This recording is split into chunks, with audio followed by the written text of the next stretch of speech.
We got to get started. We're about 2 minutes late. I know Derek has a stopwatch on me. So, my name is Ed Switek, and I am the new president of Visit Lake Geneva. Not so new, 90 days in today. A little bit apprehensive as I walked in the room and saw three of my board members, David Sequeira, Steve Magnuson, and Mike Jackson here. I was looking for that pink slip, but I think I made it through the probationary period. So I do appreciate you guys not doing that here today. So, but welcome. When I started back in August, I got together with all the chamber members and with Derek, and we started to collaborate on what we hope will be a quarterly series of seminars, so to speak, that will be of value to all of our members. And this was going to be the first one, again, of the three driving engines of Walworth County. And with that in mind, you had all the, Joe, if you go back one, just to show the partners that we've got. Again, if I can everybody stand up. Derek, again, from wceda, Kathy, Walworth County, stand up, please. Sarah, Marie, Sherry, Vanessa, Chris, everybody stand up, please. Again, these are the folks that brought you this meeting today. That's how we got 114 people when Derek and I started. He said, let's go for 60. And I said, let's make it 100. And as of yesterday, we had 114 people registered. So it doesn't hurt that I chose, and I told this to Derek at the beginning, the Tuesday before Thanksgiving, where nobody really wants to be in the office. But they can't take it off because they're taking Friday off, right? So anyway, appreciate you being here. There's chairs up here. Hopefully you can find some vacant chairs. Always good to have a full room. But we'll have some more chairs brought in if we need to do that. So again, a great collaboration with the 5 chambers. You know, Walworth County, I like to say, is small and mighty. With 102,000 people in the county. We are 10th in the state revenues that we give to the state in total taxes. And actually number 6 in the tourism area of the taxes that go to the state. And again, out of that top 10, we are the 3rd smallest population-wise. Only Sauk County and La Crosse are smaller in population, and La Crosse is maybe about 10,000 less than us. So those are little stats that I wanted at least to show to you that, again, small and mighty, Walworth County. I've got the tourism side, being both the chamber and the CVB, and the destination marketing organization for the region, along with Kathy. In Walworth County, I'm not sure a lot of people realize that I kind of lump retail in with tourism, although the state does not. 48% of the taxes that go to Walworth County come from retail, 17% come from tourism. So 65% of the total actually in Walworth County are from those two entities. That's not taking away from anybody else, but that's fairly large, and I'm not sure everybody in this room realizes that. For the state, it's 10% accommodations, 47% in retail. So 57% to the state in those two entities, and 65% from Walworth County. So that's my numbers, and I'm honored to be able to bring up David Spiegelberg here today. David is our regional tourism specialist for the State Tourism Department of Wisconsin. And David has been with the organization for 25 years. I always look at him and go, Jesus, you started young, or can I have your genes? One of the two.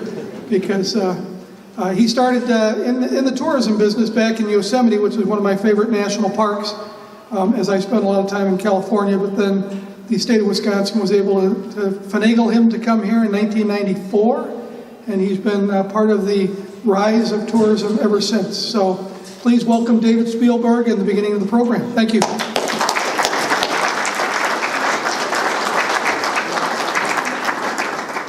Good morning, everybody. Good morning. I'm going to set my timer because I can get a bit long-winded. So, Joe, don't be afraid to pull out a shepherd's hook if you need to do that.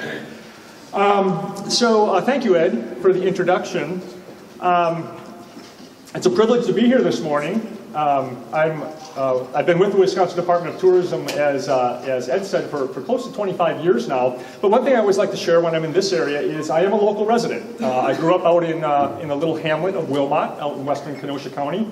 I spent about 18 years down at Lynn Pier, and now I live over in the Powers Lake area. So it's always a pleasure to speak and be with my friends and neighbors here in Walworth County and Lake Geneva.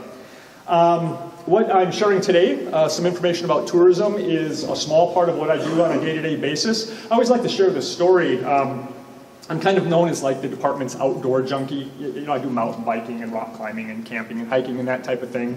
And so I always get these really, I shouldn't say always, but on these rare occasions I get these really nice assignments. We had somebody come in from the International Mountain Bike Association, and they said, oh, you know, we need somebody to take a guy out for 5 days mountain biking. And I said, I'll do that. And then we had some British journalists coming in, and they were interested in Great Lakes surfing. Well, I'm not a surfer, but I said, I'll try surfing. So we took them up to Sheboygan. And I was just meeting with a travel writer recently who specialized in horseback riding. And I was just thinking, well, I wonder if I'm going to get an opportunity to ride a horse, because I've never been on a horse in my life. And about a week ago, I was up in Beaver Dam, and I saw that there was a place there that offered horseback riding. So I said, you know what, I'm going to give this a try. So I walked up to the horse, and I checked it out, and hopped on the horse, and figured out these are called stirrups, and these are called reins, and I guess that's a horn that you hold on to. And, you know, the horse started walking, and I was like, this isn't that bad. And then all of a sudden, the horse, what did they go from a walk to a trot, is it? And then the trot started, and I started bouncing all over the seat. And then the horse started running, and next thing you know, I was losing my balance. I flipped out of the saddle, my foot got hooked in the stirrup, I was being dragged, and I started screaming for help. And finally, the Walmart manager came out, he hit the off button on the coin slot, and unplugged the horse. So, you know what? Tourism, we're all about fun. So it always has to start with a silly story.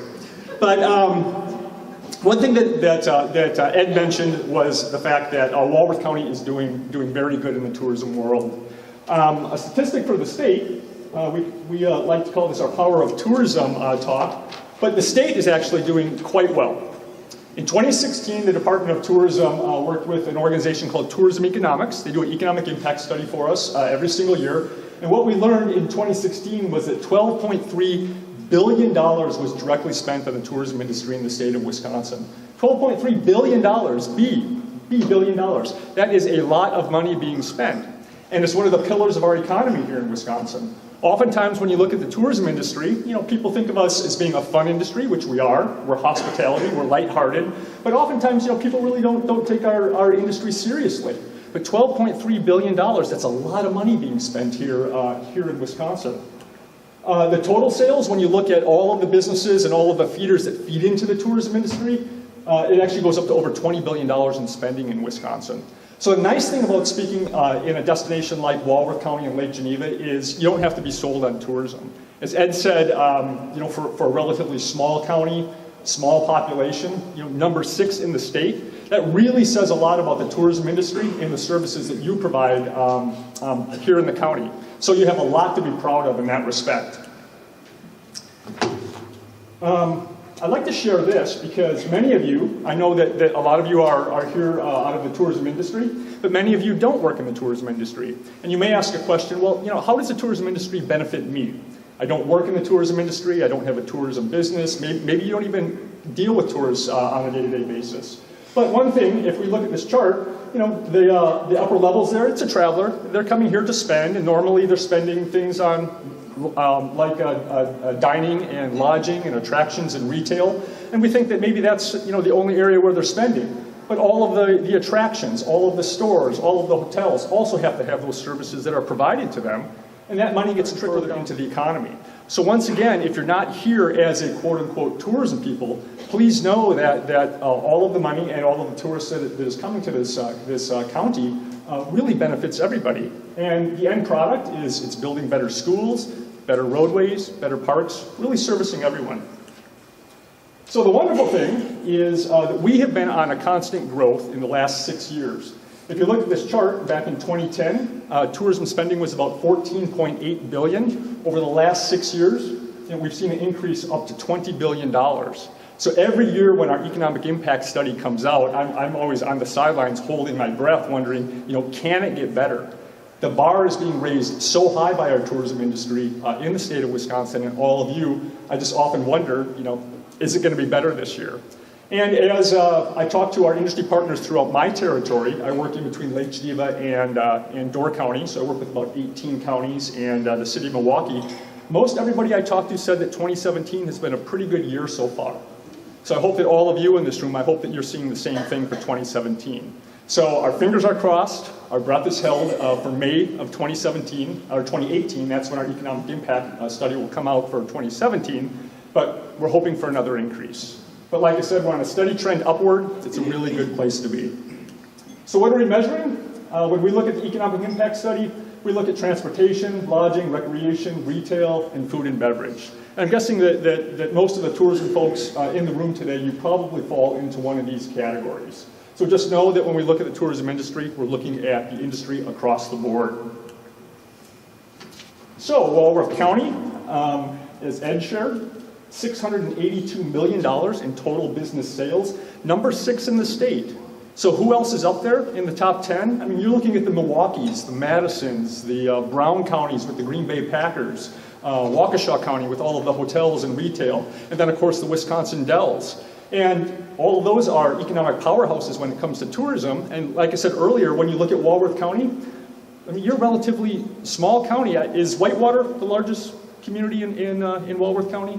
But over 10,000 people? I don't know, Marie, is that? 14,000. So with your largest community being 14,000 people, and to bring in numbers like that, that's pretty impressive. So just know that you're doing it right here in Walworth County. So now that you know the numbers, you know that you're doing it right, what do you do next? Is there a magic pill out there to just raise that bar a little bit higher? Increase the revenue a little bit higher? And the thing is, there's no magic pill.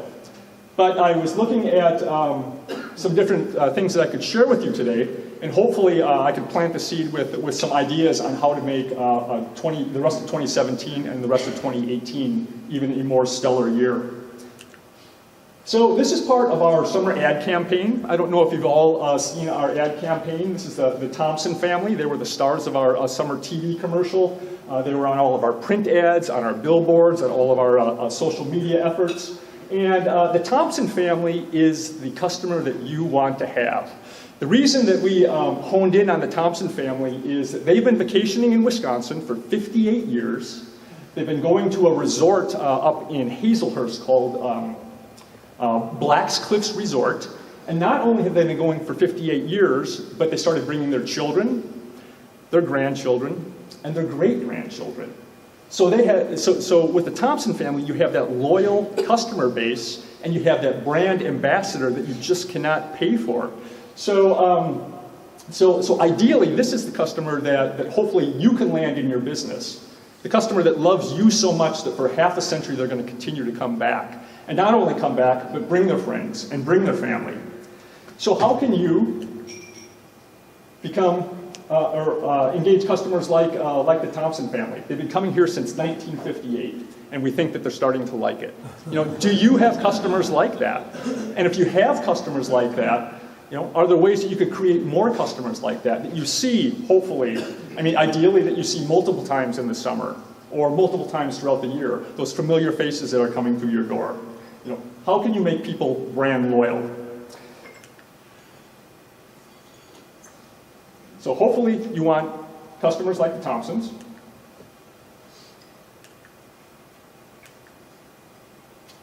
And then how can you engage them first? I asked the question, what gave the Thompsons the original idea to first of all come to Wisconsin, and what keeps them coming back? And this is it. You can have a business that's been open for half a century, and you can ask your question, am I keeping it new?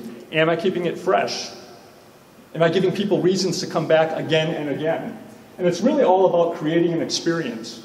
I use this quote. It says, "Today's travelers are experience junkies and are looking for unique, authentic, and local experiences when they travel that connects them to the heart and soul of the destination." So if you haven't thought about it for a while, how are you connecting your traveler to the heart and soul of your destination, the heart and soul of your business? How are you keeping it fresh? And as I looked at Lake Geneva, I did a really quick inventory of some of the things that's taking place in the area. And I look at something like Gage Marine, Lake Geneva Cruise Line. I think recently they celebrated their 100th anniversary. I mean, they've got it down. I've been on the boats and the tours so many times. I've always had an enjoyable experience. But 2 years ago, they came to us with a concept of this Santa Cruise. And they applied for a joint effort marketing grant from the Department of Tourism. And we loved the idea. And I can't tell you how many partners from around the state said, I wish we would have thought of that. But here you have a company, a good solid company that has a good solid business base, but they also took the time to think outside of the box and how can they offer a new experience. So here, at a relatively slow time in Walworth County in the Lake Geneva area, you now have this beautiful holiday season experience through Gage Marine. Lake Geneva Canopy Tours. I was talking with Seth and Eric earlier, and I know your zip lining is going great. I saw Seth somewhere in the crowd, but you were sharing the fact that you're talking about maybe possibly offering some type of ice and snow experience out at Canopy Tours. Things like Clearwater Outdoors. Ed talked about the importance of retail. I'm on Clearwater Outdoors Facebook page all the time, and I see, they're a great retail store, but also they're offering classes and get-togethers and outdoor movies and outdoor experiences. And Maria, I think of Tyler Salisbury, who owns the Black Sheep up in Whitewater. I also follow his Facebook page closely. So a wonderful chef, wonderful restaurant, wonderful food. But Tyler is constantly offering farm-to-table experiences and cooking classes and wine tasting. So I just encourage you, as a business owner, can you step back and really break away from what you've done in the past? Don't completely break away, because if it's worked for you in the past, that's great. But always step back and think outside the box. What can you do different? What can offer a new experience to the visitor, and what will bring them back again and again? Secondly, the question of marketing, and this is a tough one to address in a 20-minute presentation. But when it comes to marketing, it seems like right when we think we've got it down, something new comes out. I think back when I started at the Department of Tourism 25 years ago, we basically had print advertising, out of home, it was basically billboards. We did TV and radio, and then also we looked at things like direct mail. Remember mailing the postcards? And that was it. That was the extent of our marketing 25 years ago. But now look at it. Print, TV, radio, out of home, online, digital advertising, social media, internet, AdWords, earned media, trade shows, co-op advertising. Like I said, right when we think we've got it figured out, there's some type of new technology that comes out that can assist us with our marketing. We have a program that we use at the Department of Tourism. It has a real ominous name. It's called Arrival List. I don't know if you've heard of it, but basically if somebody seeks out Lake Geneva or Walworth County on their smartphone, on travelwisconsin.com, we could actually track their smartphone to find out if they actually came to Walworth County and came to Lake Geneva. So by looking at our research, we could say that person looked at Lake Geneva on travelwisconsin.com back in May, and we know that they arrived on. I mean, is that scary or what? So, and it's legal. It's legal, so don't worry. But what I encourage you to do is don't fall back on your laurels. Don't be afraid to learn new things. I know as small business owners, your time is limited as far as learning new things, but the county has excellent resources. I went to one of Derek's programs, I think it was last year, and Derek shared all of the programs and had a panel of experts that are available through wceda. But there's everything like the Small Business Association based in Whitewater. I refer that Small Business Association to people and individuals up and down the East Coast. I think you have one of the best SBAs in the state here in Walworth County. SCORE, Business Mentors, workshops that Derek and his team put on in regards to writing marketing plans. You have a lot of free and available services here in Walworth County, so I encourage you all to just take a look at every opportunity that's available to you for learning more about marketing resources. I'll move on to customer service, because once again, I think most of you realize, you could have the best boat cruise in the world, you could have the best restaurant in the world, you could have the best zip line company in the world, but you know what? If we're not treating our customers right, nothing else matters. We find that customer service is probably one of the most important areas that we're concentrating on in the Department of Tourism right now. We at the Department of Tourism, we have a customer service training program. We come and work with communities, or we'll work with you one-on-one in your business, but we'll come in and we'll present a 90-minute program on the 5 pillars of customer service. We've offered this program to over 8,000 individuals around the state of Wisconsin already. And even if you don't want us to come in, we have tons of resources that we could offer you as far as working with your employees and your staff about providing better customer service. I like this quote. It said, "The more you engage with customers, the clearer things become, and the easier it is to determine what you should be doing." So it says a lot about the importance of customer service, and also, hopefully, it will guide your way if you're engaging customers and communicating with your customers and knowing what they want. So, getting back to the Thompson family, like I said, ideally, in all of our worlds, this is the customer that we hope to have. So I encourage you, if you have Thompson families that come to your business, continue to embrace them. Try to figure out how to get more Thompson families to come to your front door, because really when it comes down to it, they're your brand ambassadors. They're the ones who are talking about Lake Geneva and your business to their families and their friends, and hopefully they'll be coming back year after year to your business. So I encourage you, find your Thompson family. And in closing, I just want to encourage all of you to take advantage of partnerships that are available to you. The Chambers of Commerce, the CUBs, the County Tourism Organizations, Economic Development, the downtown programs and Main Streets. UW Extension has some wonderful programs available. Like I said, the SBA up in Whitewater, I think it's one of the best in the state. Your industry associations, state agencies. If you can, try to identify every single service and every single individual that's available to help, because we are here to help you. So in closing, I just want to close with a few points that tourism will always be a pillar to the economy here in Wisconsin and here especially in Walworth County. Our goal is to carry forth this brand of fun in Wisconsin and get people to come here not only in the summertime, as you know, in Lake Geneva, but year-round. I encourage you to visit travelwisconsin.com if you're a tourism business. See how we have you represented on our website. And if we're not properly representing you on our website, please talk to me, and we'll make sure that that happens. I also encourage you to consider the Governor's Conference on Tourism. Every year in the month of March, we host a tourism conference. It's the second largest tourism conference in the whole United States. We see about 1,000 people from our tourism industry come to that tourism conference. And this year, we're going to focus on experiences.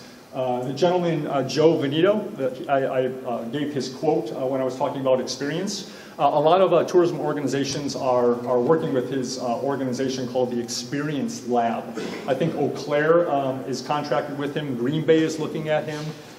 Madison is looking at him, but his name is Joe Veneto, and it's called the Experience Lab. He's going to be our keynote speaker, and he's going to talk about the importance of creating an experience in your destination and in your business. So once again, if you can, I highly encourage you to come to the conference, because it's going to be a great speaker, but then also an opportunity to network with over 1,000 individuals from our industry. So in closing, my contact information is up here. I have some resource sheets over on the table, some business cards, but please feel free to reach out to me if I could be of assistance. Nice thing, I'm local, so give me a call and I could just drive up the road to visit with you one-on-one. But if there's anything that I can do to assist you with your business or steer you in the right direction, please let me know. And Ed, did we want to do questions now? Okay. So I covered a lot of material. Does anybody have any specific questions, comments? None at all. Just out of curiosity, if we are the second largest tourism conference, where's the first? Guess. Who always does it number one? Texas. Yeah, Texas is number one, but also consider that Texas has a lot of people too. You know, when you figure that our state of we have a little over 5 million people, and we draw over 1,000 people to our tourism conference, and have over 500,000 people employed in our tourism industry, it really says a lot for a smaller state. So, yeah, can't outdo Texas. You talked about with Gage and Santa Cruz, there were some grants or some cooperative. How do we find out about those? Great question. So before I forget, the Department of Tourism, we're going to host a grant webinar in mid-December, December 13th and 14th. I could get you that information, and it's open to anybody. And the one thing to remember about our grants is we can award money to non-for-profit organizations, but if you as a private business partner with a Chamber of Commerce, a CVB, the County Tourism Organization, we could work with you together on funding events. We fund new events, existing events, one-time, one-of-a-kind events, sales promotions, and then also what we call destination marketing. So we would have a conversation about who we could best partner you with. What if you have all three? Make it a non-for-profit and the business and... As long as you have a non-for-profit, that's key. That's the place to start. Yep. And then what I normally do is suggest sitting down and having a conversation. And what we can do is look at the viability of the project. All right. Any other questions? So the 90-minute customer service training program that the department puts on, would that be something we could use here in this destination and run the program, and then we could bring a bunch of the businesses and send their employees to? Yeah, I think over the years, we've had the program around for 7 or 8 years, and I've probably given the program at least a half dozen times in the area. Tom, I remember I was out at Simple Cafe many years ago. We did a workshop for the downtown businesses. Kathy, I know I've presented to your organization. But yeah, so we could do it as a destination for the community or as an individual business. I've sat down with 6 people around the table and gone through the program. And it's a free service, no charge. Steve, Derek and I were just talking that we're thinking about doing that along with the Business Expo in April. Terrific. At your hotel. Yep. Do a seminar for 90 minutes on customer service hotel. Yep. All right, any other? Derek? Just one thing, along those lines with the resources that the department has to offer, you and I talked a little bit about that Arrivalist software, and, that it's available It's a to new a name. large entity, but then if some of the smaller ones wanted to, Yeah. is there a way that somehow... Yeah, so that's a good question, Derek. So not being directly under our marketing director, I have no idea what Arrivalist costs. So I know that are using it seem to be larger businesses and larger destinations. So the question is, what type of program is available to small businesses where it's actually affordable? And that's something that I could speak to Shane Brazard, our marketing director, about. And it might not be using the exact Arrivalist program, but it might be just some simple tools on tracking your customers. But you do share the data, so it is available for us. It is available, so correct. For all of us that need it, we can come to the state and you will give it to us. Yeah. Until Shane corrects me on that. Question, I was a few minutes late. I've heard a lot of talk about Lake Geneva, and I live on the west end of Lake Geneva. Sure. But shouldn't there be more talk about Walworth County? And there was a question about the size of Whitewater. Sure. It's not 12,000, it's more like 25,000 when you factor in the students. Oh, right, When yeah. you look at the number of people who come from Illinois, Sure. the students to Whitewater, that's impacting tourism. Sure. Because many of them don't have a lake Yep. in the city of Whitewater, but they do Whitewater, Lake Lauderdale, Sure. Como, Lake Geneva. So I think we need to work more closely with why are all the people coming? Sure. How do they get here? Where do they go once they get here? How can we attract them and keep them here like the family up in Minneapolis? Yeah. Well, the one nice thing that you have going for you in Walworth County is the fact that you have an entity like the Lake Geneva CVB and all of the Chambers of Commerce and the Walworth County Visitors Bureau. And I see a lot of partnerships taking place within those organizations.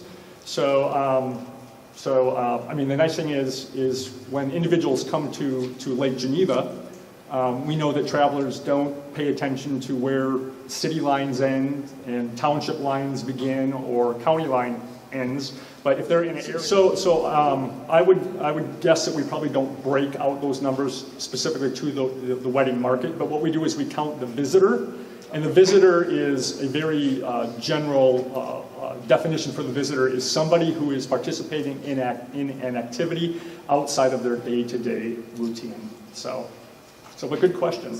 But I could check with our marketing department to see if we could find some more data on the wedding market. Yeah.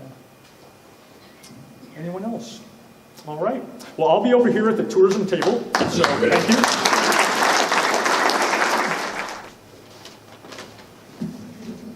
All right, well, good morning, everyone. Thank you for being here. My name is Derek Dior. I'm the Executive Director of Walworth County Economic Development Alliance. It's a big phrase there. We usually go by wceda. It's my pleasure to introduce our next speaker, and really just so excited. It's not even probably a full week on the job, but I really appreciate that. Our new Secretary of Agriculture, our Secretary of the Department of Agriculture, Trade, and Consumer Protectionism, Sheila Harsdorf. Sheila served in the state legislature representing the northwestern Wisconsin for more than 25 years, and first as state representative for the 30th Assembly District, and most recently as a state senator for the 10th Senate District. During this time, she was a member of numerous committees, including the Joint Committee on Finance and Senate Committee on Agriculture, Small Business, and Tourism. Prior to her service in the legislature, Harsdorf dairy farmed for full-time with her dad and brother.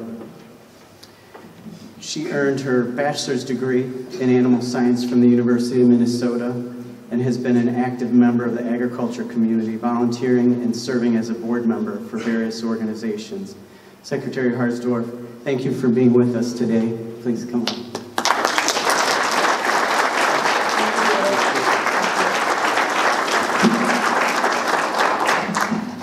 Well, thank you, Derek, and it's great to be here.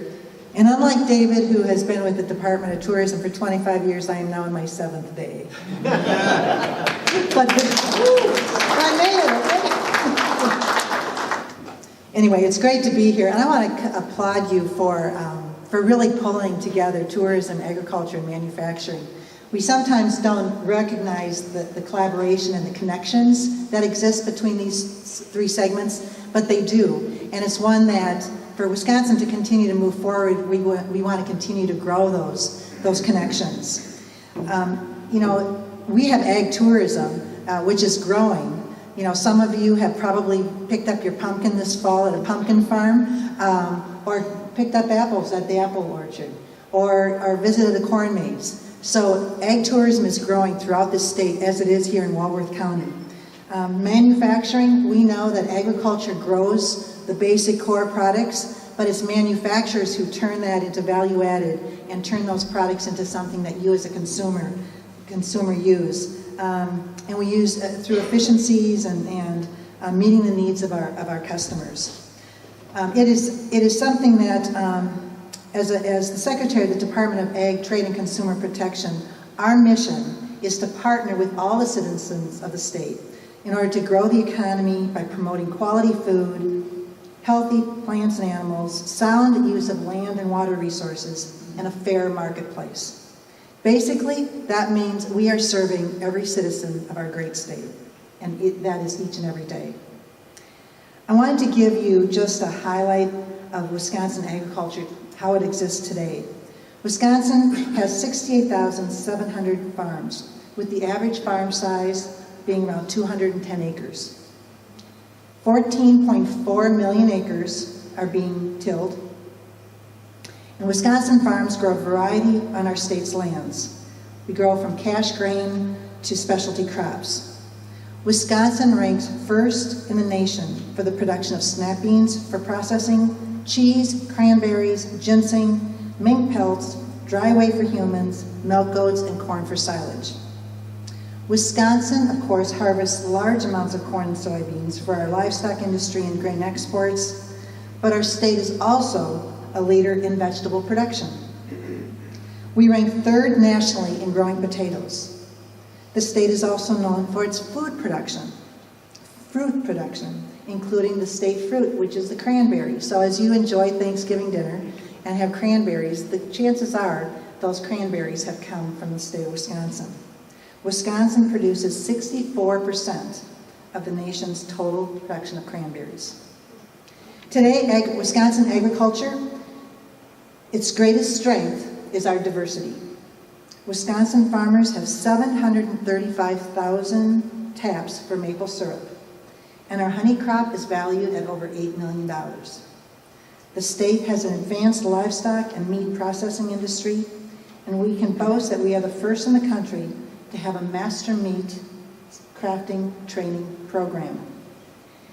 These are some of the many reasons that we can celebrate agriculture in Wisconsin. More than half of the economic impact from agriculture comes from our dairy industry. Wisconsin is, and I believe will remain to be, America's dairyland.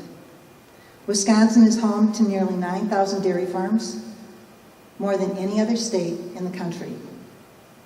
And we have 1.28 million cows. Even though farm numbers are decreasing, the increase in modern machinery and technology, better management practices, feeding programs, and improved breeding have combined to increase on-farm production. To give you an example, in 1950, Wisconsin produced 14.8 billion pounds of milk on 143,000 dairy farms. In 2016, Wisconsin produced 30 billion pounds, nearly double of what we were producing 66 years ago. Diversity keeps Wisconsin's dairy industry thriving. We need farms of all sizes and management styles in order to be successful and meet our customers' demands. The average number of cows per farm in Wisconsin is about 140. Some farms are becoming larger, and that is in order to allow family members to be part of the business and to also focus on those areas of interest to them. This gives family members greater flexibility. It is important to remember, though, that 96% of Wisconsin's dairy farmers remain to be family-owned. Some farms may utilize the latest robotic technology, while others may rely on rotational grazing. Each farm has its place and opportunity to be profitable. In Wisconsin, we are lucky to have great opportunities in dairy processing.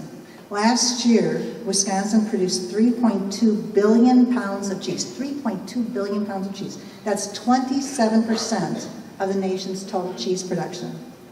The state's about 1,200 licensed cheesemakers make more than 600 types, styles, and varieties of cheeses, more than double the number of any other state. Our processors have invested millions of dollars into their plants, increasing capacity, adding new products, and gaining efficiencies. What makes Wisconsin stand out above the rest are our specialty cheeses.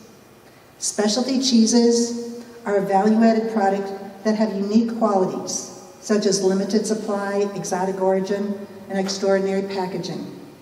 Last year, 24% of Wisconsin's cheeses were specialty cheeses. These cheeses are known around the world and have captured awards at the U.S. and World Cheese Championships. Our specialty products provide Wisconsin an opportunity to meet unique customer demands.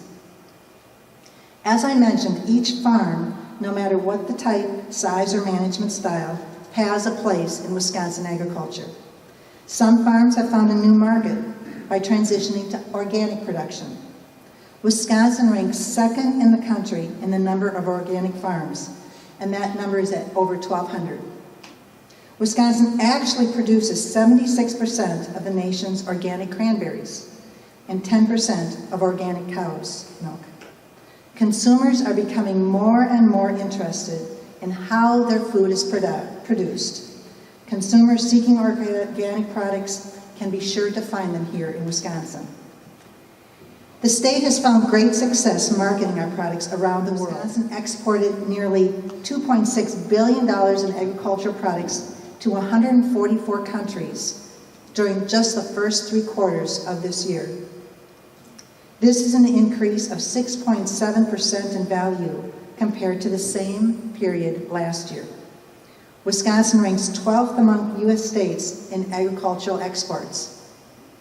There is no doubt that crops grown here in Walworth County make their way to international markets. Wisconsin is recognized around the globe for the quality, quantity, and variety of our produce and products. Agriculture is significantly a contributor here in Walworth County, and I don't need to tell you that. Walworth County farmers own and manage 53% of the county's land. Your ag industry is very diverse. Walworth County is home to 68 dairy herds, and last year, over 106,000 acres of corn were planted.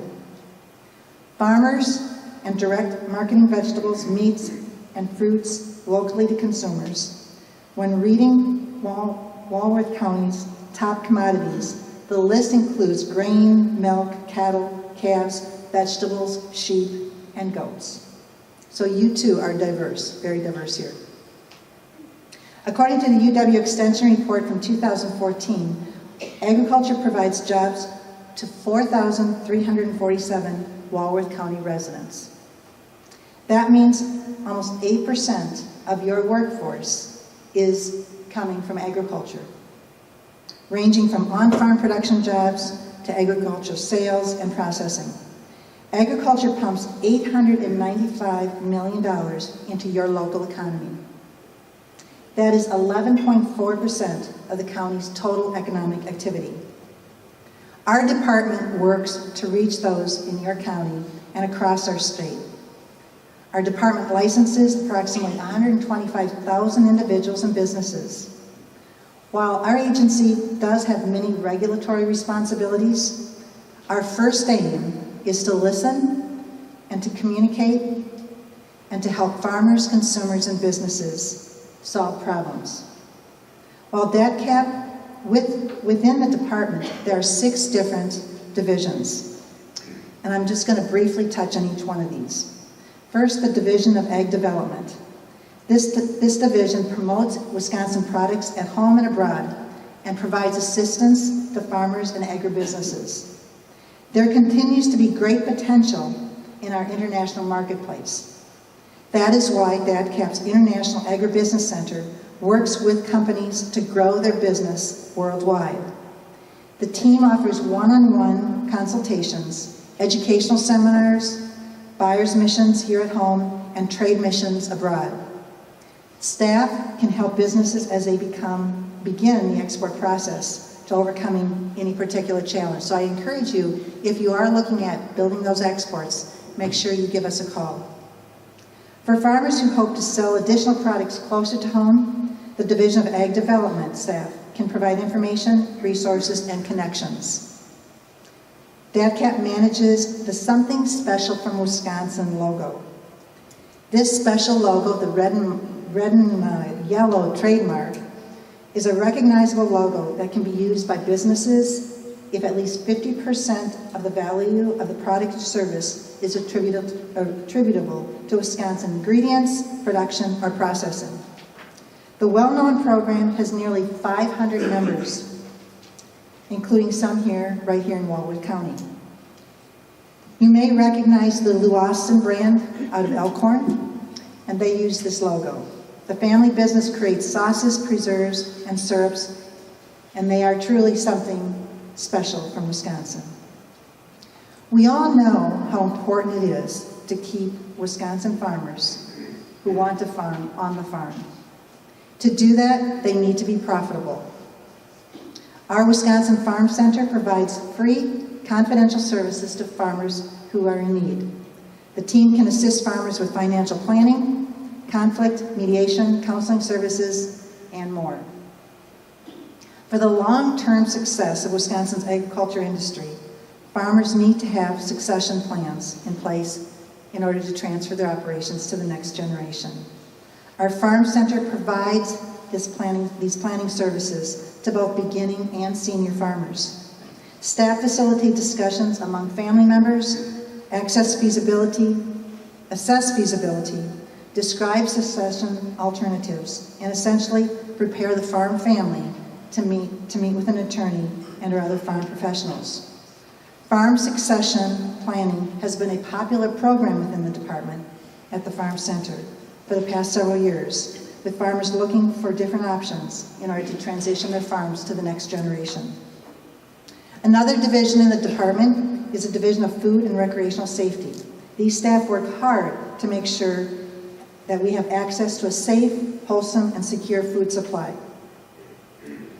The division licenses dairy farms, food processors, breweries, grocery stores, restaurants, water parks, campgrounds, hotels, and more. If you are interested in starting a food, dairy, or recreational licensed business like a camp or campground, our licensing consultants can answer questions and help you move forward in that effort. When needed, the division reviews and approves variances. A variance allows a business operator to take a different approach from what is required in an administrative rule, provided that there is no increased risk to public health. We are anxious to work with you in order to move your business forward. The Division of Ag Resource Management, another division, works to protect the state's environmental resources. The division assists many business owners, such as pet food manufacturers, nursery growers, pesticide applicators, to attain the proper license. The Division of Ag Resource Management also offers assistance to farmers with nutrient management. Nutrient management allows farmers to apply the right source of nutrients at the right time, rate, and place in order to meet our crop needs and minimize nutrient losses from the fields. This division helps farmers and local governments preserve farmland through farmland preservation programs, including planning, zoning districts, and tax credits. And obviously this is a very important effort as we recognize the importance and concern about the care, the water quality and the care of our soils. The Division of Animal Health is responsible for the prevention, diagnosis, and control of animal diseases. The goal is to prevent losses to the livestock industry, which is a multi-billion-dollar industry here in our state. And it's also in order to protect human health. The division assists businesses and individuals move animals to another state or nation by helping them understand important import requirements and assisting with necessary documentation. The next is the Division of Trade and Consumer Protection. DATCAP is Wisconsin's primary consumer protection agency.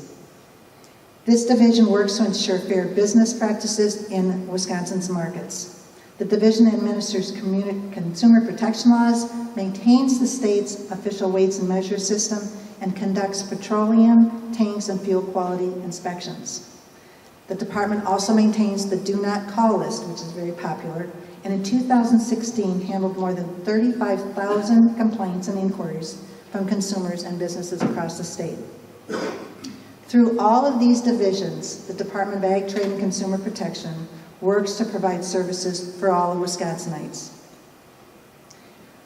Recently, the governor announced his rural agenda, and I was really pleased that he focused on some of the important highlights that we need to really address in order to grow rural Wisconsin and maintain a strong rural economy. I'm looking forward to working with the governor to move his rural agenda forward. The governor has recognized the importance to invest in education, expand broadband access, improve rural health care, and make state resources more available to those in our rural communities. I look forward to working with the governor and you and legislators as we really encourage streamline regulations and really work to grow our rural workforce in Wisconsin. Agriculture truly is a strong part, a major part of Wisconsin's strong heritage, our current economic engine, and to ensure our prosperous future. Serving as a department is truly an honor, and I look forward to working with you and for you to grow a strong agriculture.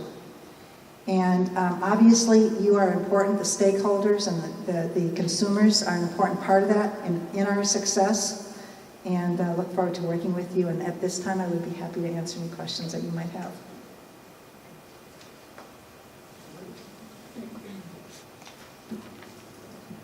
With that, thank you very much. Our next speaker, he is the Executive Director and CEO of the Wisconsin Center for Manufacturing and Productivity.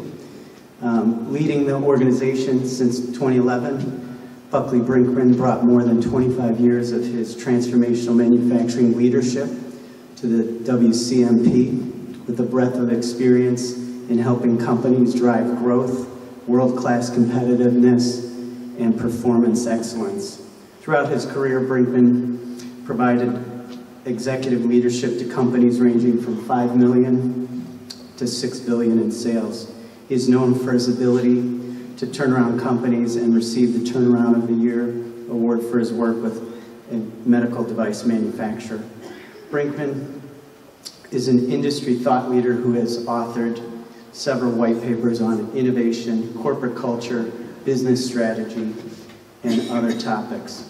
A Wisconsin native, Brinkman holds a business degree from the University of Wisconsin and an MBA from the Harvard Business School. Mr. Brinkman, thank you for being here with us today. We appreciate that. Good morning. All right, let's bring this thing home, huh? I'm so excited to be here today. You know, I get behind one of these things, and I'm first generation off the farm, and then also a preacher's son. So I get here and just start thinking about being behind the pulpit. So I want to talk to you about three things today. First, give you a little bit of an outsider's view of Walworth County, maybe some statistics about manufacturing in the county. Second, then, introduce you to what I see as some of the key trends facing all of us in this room, and then especially how they're affecting manufacturers. And then the third thing is to give you some thoughts about how you might use this information. So let's jump in. We're going to move pretty fast. Walworth County, I like Ed's line before, small but mighty. You're number 11 county in terms of number of manufacturers. In the county of 218 manufacturers, you employ about 5,800 manufacturing workers. That ranks 16th. What's also interesting is your location quotient. That's a measure of the amount of activity in a particular industry as opposed to the population. And your location quotient is 2.54. What that means is that you have about 2.5 times the expected manufacturing activity in this county. So 2.5 times more than what we would normally expect from a county with this demographic. So I think it's a great place to be. You also have another advantage here. And this is a fun map that my friend John put together, looking at how Wisconsin is set up as opposed to the surrounding states in terms of business climate. And he used as a proxy unemployment rate. So if you look at that, there are 24 counties that ring Wisconsin in 3-4 different states. And in 23 out of 24, unemployment in Wisconsin is actually lower than the adjacent county. So I think that's a real indicator of the strength of the state, and also a real opportunity for Walworth County, because I think it creates a bit of a vacuum where you can start attracting people from across the border from that other state to the south there. So it's an opportunity, I think, for you, and I think there are some other ones that are on the horizon for the county. This, I think, is the biggest thing that we're facing today in the state. And this skills gap is changing into a body gap. I'm sure everyone in this room has heard about the skills gap. We just don't have enough skilled employees showing up to fill the jobs that we have. We could grow a lot faster. I can guarantee most of you in this room are missing this, because it looks exactly the same. You don't have that worker coming to your door to fill that opening that you have. But what it is now is we no longer have the people. And let me give you some background on this. This is a chart of live births in the United States divided up into 20-year increments. If you see, the boomer generation was about 80 million, Generation Y was about 100 million, so that that middle part, that Generation X, even with my limited math abilities, you go 80, you go 100, that middle one should be 90, right? It's 70 million. So we're missing 20 million people. And this isn't just a Wisconsin issue. It's not just an upper Midwest issue. It's not even just a U.S. issue. It's a developed nation issue. We just haven't been replacing our population in the way that we should. Here in Wisconsin, the front edge is here. You can see unemployment rates from 6 years ago to what they are now. And I use the May numbers because they have less seasonal variability. In May, we had 2 counties out of 72 that were above 4% unemployment. And they're up there along the northern border. So you can see that this front edge is here. And one of the other factors here is that over the next 13 years, the Wisconsin workforce is projected to grow at 0.4%. Not 0.4% a year, 0.4% over the next 13 years. That's 15,000 employees. I mean, you can't grow an economy with 15,000 new people in it. So I think it's a real issue for all of us. And it really begs you to ask a hard question. How are you going to grow your business without any more people? I wish you'd appreciate the special effects. That's the limits of my talent. Sorry. So I think there is one other opportunity, especially in this part of the state right now. And I think it's a branding opportunity. And I stole this idea from Morna Foy, the head of the technical college system. We have this, the F word, Foxconn coming. So there's going to be a lot of people who come into this state who look at Foxconn opportunity. And some of them are just going to hit the screen, right? They're either not going to be hired, or they're going to go into Foxconn and figure out that being a cog in a huge machine isn't their cup of tea.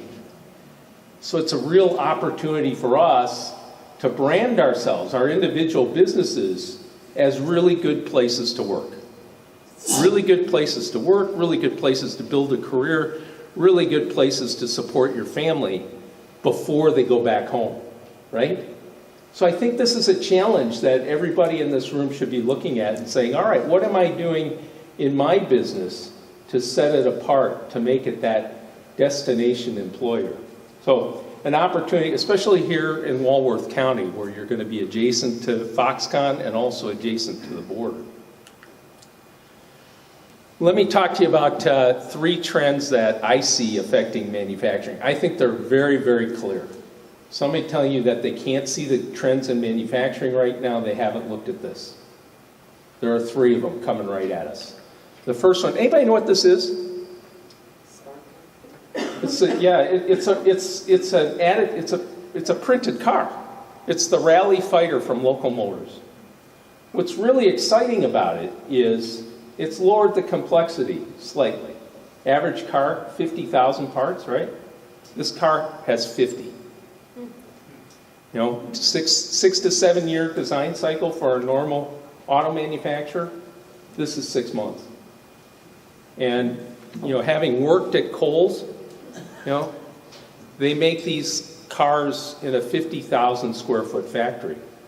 That's about half the size of a normal Kohl's store. So think about that. Because if it can affect autos, it's going to affect all of manufacturing. So I think it's a real critical issue facing all of us. The second one, I had a really good conversation this morning with Eric about robotics and automation. I love this picture because it's that handshake. This isn't your father's robotics anymore. 6, 7 years ago, it would cost you $250,000 for a decent robot and another $250,000 for all the safety equipment around it to make sure the person never came in contact with the robot. Now you can get those same kind of abilities for around $50,000. And not only do you not need the cage anymore, but there are a lot of places where you want that robot working right beside you. So it's a place where we're really seeing a lot of advances, and it's going to be one of the areas that's critical as we go forward to address the body gap and keep our growth moving forward. The third area is in connected devices, the Internet of Things. And, we're talking about manufacturing, we're talking about whiz-bang, and, a lot of times when I hear people talk about the Internet of Things, we're talking about paving the cow path, right? An example is a lot of the connected device manufacturers will come in and talk about, well, we can help you with predictive maintenance. We can tell you when that bearing is going to go out on that piece of equipment so you can get to it before it breaks down. Sounds really cool, right? Well, I was doing that 30 years ago in the paper mill. The only difference is they have a really cool sensor and a readout in an office, and I had a millwright going around with a stethoscope, putting it on the bearing. So if you're using this technology just to do something that we did a long time ago, you're just automating the past. I like this picture because you start talking about farming. What does farming have to do with it? All right, consider the tractor. 40 years ago, and you could probably relate to this, Secretary, you bought your tractor. When did you see the dealer again? 15 to 20 years later when you bought another tractor. About 20 years ago, that changed. Started selling maintenance with it, right? A little bit more of a relationship. Now, there are tractors that you can modify remotely through software to meet the conditions and the job that you're doing in any particular situation. So you have this product now that can change minute by minute if you needed to. But that intimate relationship. Now I want you to think about this in a whole different way. It's possible to manage a farm 1 square meter at a time.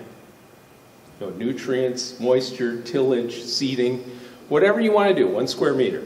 So now think about the tractor. It's just one component in this big ecosystem. So what's John Deere got to think about now? Where do I want to play? How much of this do I want to play in? Do I want to launch satellites? Probably not. But do I just want to be that tractor manufacturer anymore, being that one little component? Yeah, it's a risky place to play. And I guarantee there's going to be that kind of effect on all of our markets as this technology comes into play. So it's going to be important to watch this as you go forward. So how do you deal with all this? I like talking about the 3 T's. The first one is talent.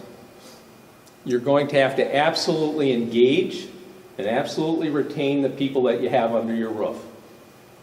If you aren't figuring out how to get your employees doing something meaningful every day that they think is meaningful, you're going to lose out because there's going to be a lot of people around you who do it. And remember, once you lose that person, they're not coming back. There are plenty of other places for them to work. Second part is technology. We just talked about that. Now, how do you use the technology that's right for your business? You can see the trends, but what's the technology that's going to have the big leverage for you? And, Erica and I were talking this morning about how 12 to 18 months is the key ROI for most small and medium manufacturers. A lot of times we use that as an excuse. Well, there's nothing out there that can give me an ROI in the next 12 to 18 months, so I don't have to worry about it. No, just the opposite. You have to start looking for those signals, for those canaries in the coal mine to tell you, okay, the pieces are coming together, and now I can make that investment pay off. So talent, technology, and now techniques. We talked about not paving the cow path, right? You got to find new ways to combine this, to keep reducing cost, to keep reducing time to market, and to increase your flexibility. Mass customization, the run size of one, is becoming more and more common. And it's going to be important that we're all able to react to that. So the question is, what you going to do, right? I love this picture. You can wait. You can wait until all the signals are very clear and you have a very clear decision of what you need to do.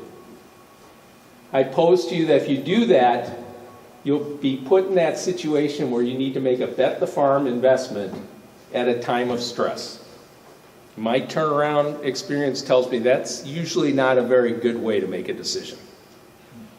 Rather, I would put to you, why not go out and find some of this stuff and make small bets? Do little experiments. You don't have to build a whole line. Get one little part of it and see if it works. If it works, great. Build on that. If it doesn't work, abandon it. But you've learned along the way. And what you'll find is that when the answer becomes clear, you'll already be there. You'll already be in a place where you can take advantage of this. So I think it's really an exciting time to be a manufacturer. I think it's really an exciting time to be a manufacturer in Wisconsin, and especially here in Walworth County.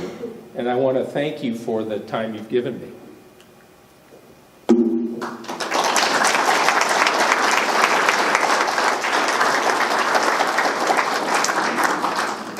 Any questions? Michael. Buckley. Now that southeast Wisconsin has got this abundance of new employment called Foxconn, what are we doing to balance out the demand for labor with the supply of labor? We talked about some things here, but what are you seeing around the state for best practices that we should all be thinking about? Yeah, I think one of the things that you're doing is best. I mean, where you're actually engaging with schools at a younger and younger age and getting students exposed to what manufacturing is and how cool it is. I think the challenge is really going to be, even if Foxconn is half the 13,000, you're really going to have to react to that. And it's going to be more than just training. I think we do a really good job of training and engagement, probably the best in the country. We engage industry, we engage education, we engage government, we engage NGOs like the WCMP, and we're all working on how do we get the best out of our workforce. And I think the other piece here that so getting people through the pipeline and to the front lines as quickly as we can, I think is one of the critical elements. I think we're also facing an opportunity that I hope we don't miss, because it's going to be the only time in my lifetime, well, maybe the second time, but it's going to be the last time in my lifetime that we have an opportunity to pull a whole class of people solidly into the middle class. But what that means is we're going to have to change our paradigm. When we were sitting here seven years ago talking about workforce, it was, geez, if I could just find a person who could show up every day and could pass a drug test, right? That was their problem, right? Not anymore. It's your problem. It's your problem. So the issue is, how do you start making an impact in those areas and start layering off those folks that maybe you wouldn't have considered before? And the issue with that is, this isn't a program that's going to be done in thousands or even hundreds. It's going to be done by dozens. It's going to require some really targeted investment by people on the public or on the social work side. And it's going to take a willingness from industry to say, hey, I'm going to invest a little bit more time, a little bit more money, a little bit more patience than what I maybe would have done 5 years ago, because I need that worker. Let me just follow up with that. As we look at the three primary driver industries here: agriculture, tourism, and manufacturing, the biggest employers in the area. Traditionally, careers that don't require a 4-year education. How do we change the conversation? Yeah. Well, I just wrote a piece last week for In Business that says, finally, because when I came here 6 years ago, I mean, I'm a product of a college household. I mean, if I'd walked in and told my mom, geez, I've decided not to go to UW and I'm going to become a welder, she would have said, I love you very much, but I don't know where you're living tomorrow, because it ain't here anymore, right? So I think guys like you have done a good job. We've done a good job of changing the conversation from, everybody needs to go to college to, your kids should consider a different path, because there are many paths out there. And finally, about a month ago, one of my friends said, we were in one of these conversations, he says, well, you guys aren't going to like me very much, because my kids took a different path. The first one's a lawyer, went through the traditional four, but the next two said, I'm going to go to Northeast Wisconsin Technical College.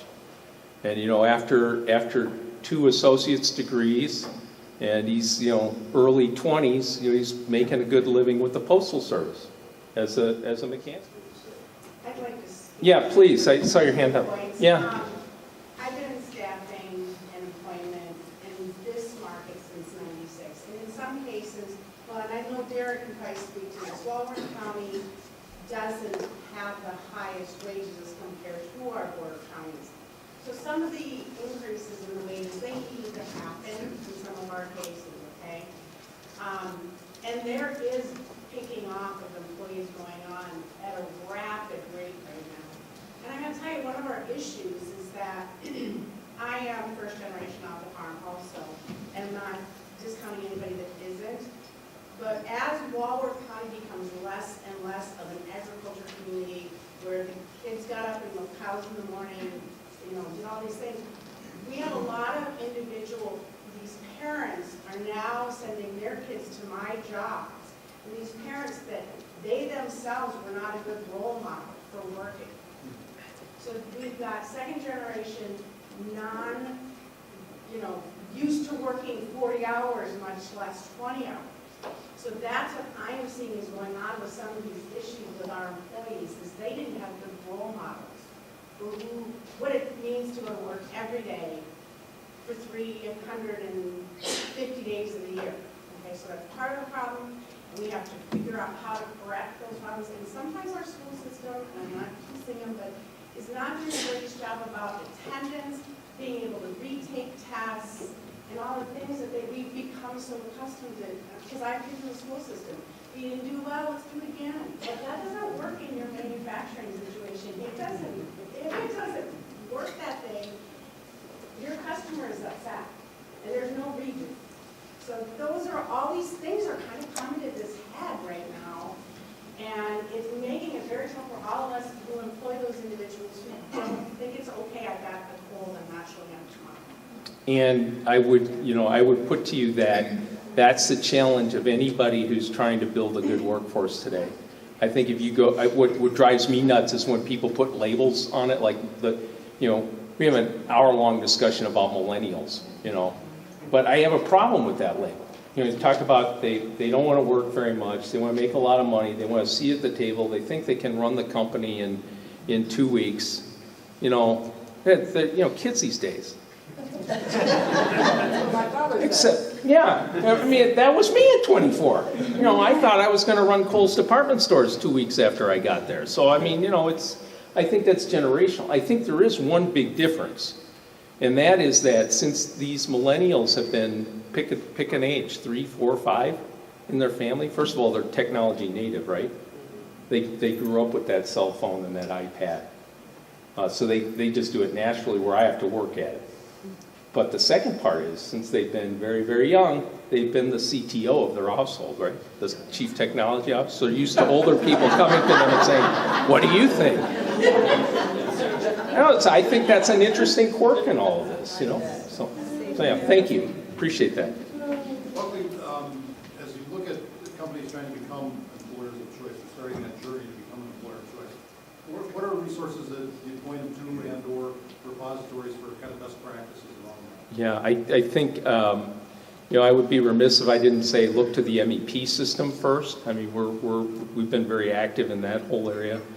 But I think that when you look to, you have one of the best technical colleges in the state sitting down here. So Brian and his gang at Gateway do a terrific job, especially around specific skill training in the boot camps. And I think there's also the need to really be talking amongst the manufacturers in the area to say, hey, what's working and what's not working, and then the other piece is to get naked honest with yourself.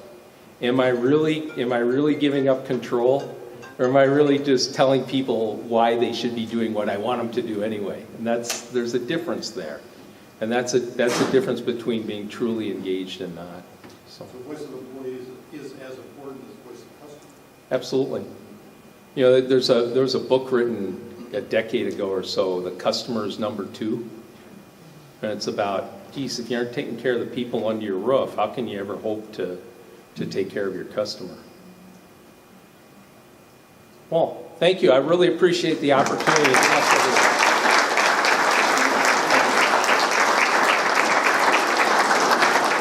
All right, folks, in wrapping up, I'd like to thank all the speakers. Buckley, the one takeaway I'm coming off with is that naked honesty. That was a little bit tough to take. But I also, exactly. I also want to mention that you as a UW person, right? Is that what you, Madison, right? Minnesota, correct? They're playing each other this week. So, go Badgers, I'm sorry. And then David, thank you very much. So Sheila, David, and Buckley, thank you. Give them a round of applause one more time, please. And I believe that they're going to be around for a little bit if you should have a reason to want to stay around and say hello. I will end with this. February 21st, we have it on the docket to do our next of these seminars. Ironically, it's on workforce development. We know that that is a huge issue, as was just discussed today.